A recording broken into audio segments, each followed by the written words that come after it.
Buenas tardes, alumnos. ¿Qué tal? ¿Cómo les va?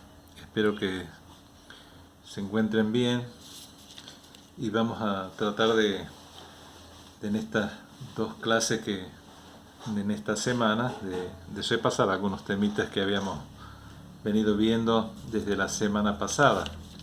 Obviamente estamos apelando a la gentileza de la preceptora. Eh, ¿Se recuerdan, digo, para entrar bien ya al tema y no perder más tiempo, ya que es un modo distinto de aprender y de enseñar, sobre todo por las circunstancias que estamos viviendo? Los ubico dentro del programa que habíamos dictado. En la unidad número 1 estábamos conceptualizando lo de ética y moral.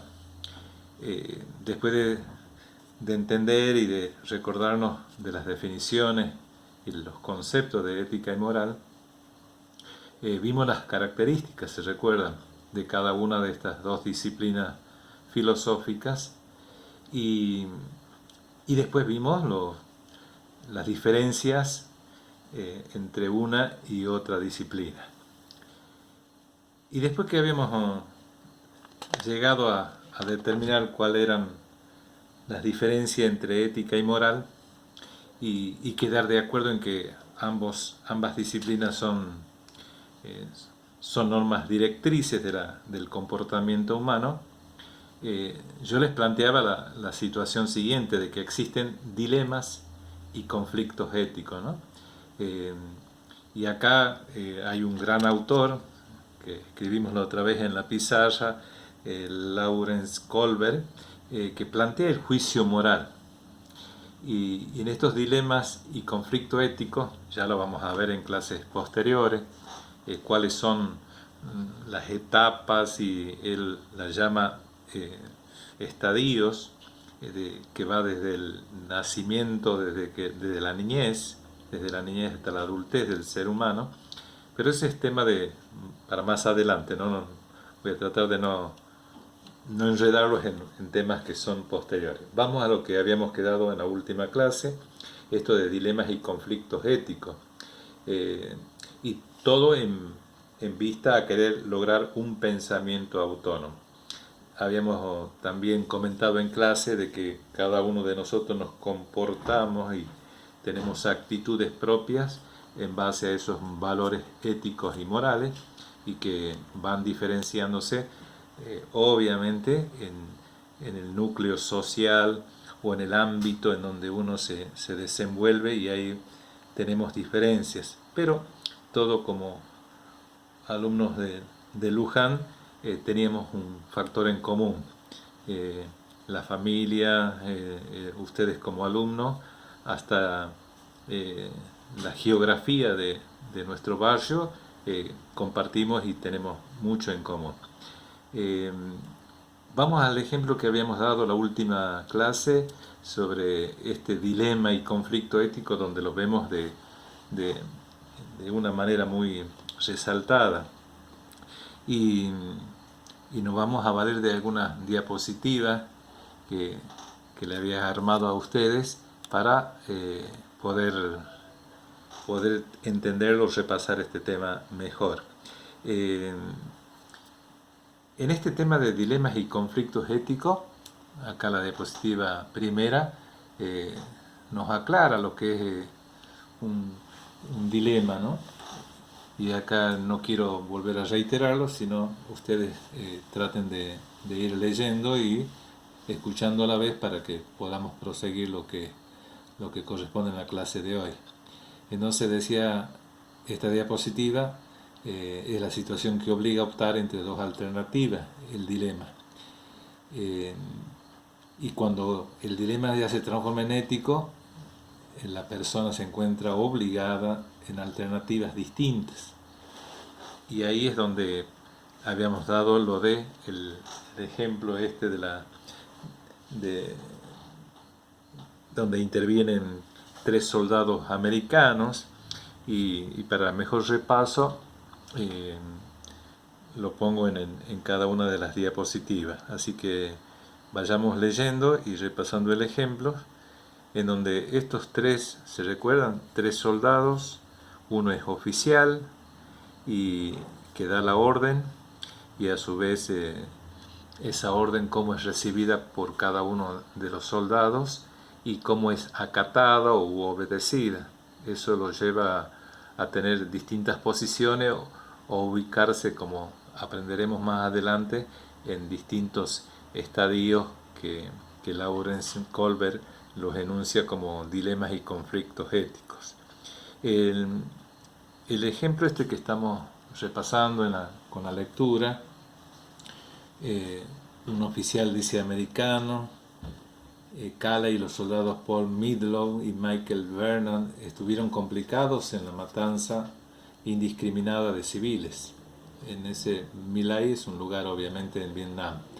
El soldado Midlow recibió órdenes de su oficial Calley de disparar sobre los civiles y las cumplió. Las razones de su comportamiento fueron dos. Primero, el deber de un soldado es cumplir las órdenes de sus superiores, y él, disparando contra unos civiles, cumplía con su deber. Y segundo, su acción era justa, ya que la muerte de los civiles vietnamitas compensaba la muerte de sus compañeros de soldados americanos. Ahí tenemos un dilema que después lo vamos a ir resolviendo. Sigue el relato, sigue el ejemplo, donde el oficial Calley fue el encargado de dar la orden de ejecución de los civiles, y él justificó su comportamiento con las siguientes razones. La primera razón, recibió órdenes de sus superiores.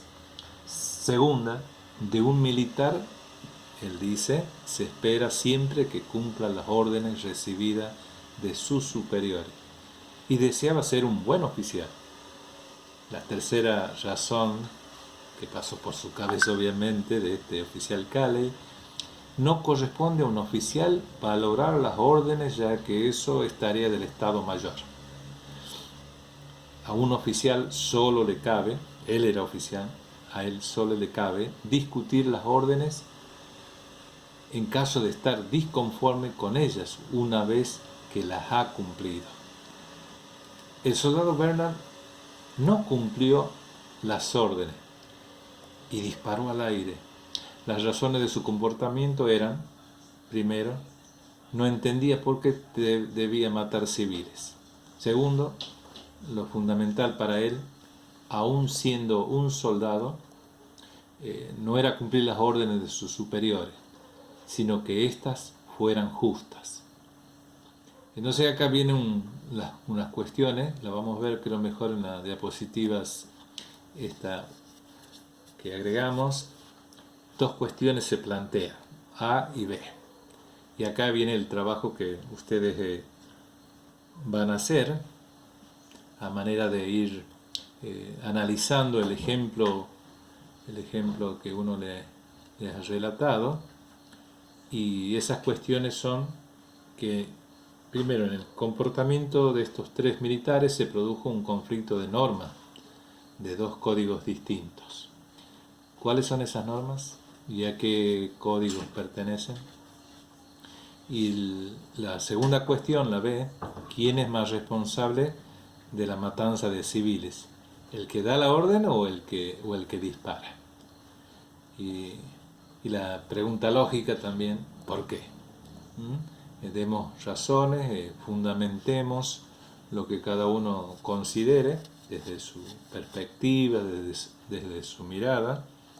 Esto nos va a ayudar a resolver también el tema o de la clase de hoy, que es dilemas y conflictos éticos.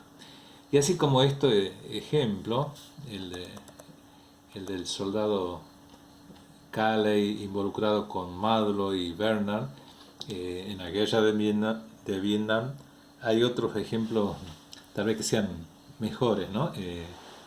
Pero la cuestión es el dilema y el conflicto que distintas situaciones o ejemplos nos pueden plantear. Entonces vamos directamente a trabajar con estas dos opciones en del dilema de la guerra de Vietnam como ejemplo tomado. Eh,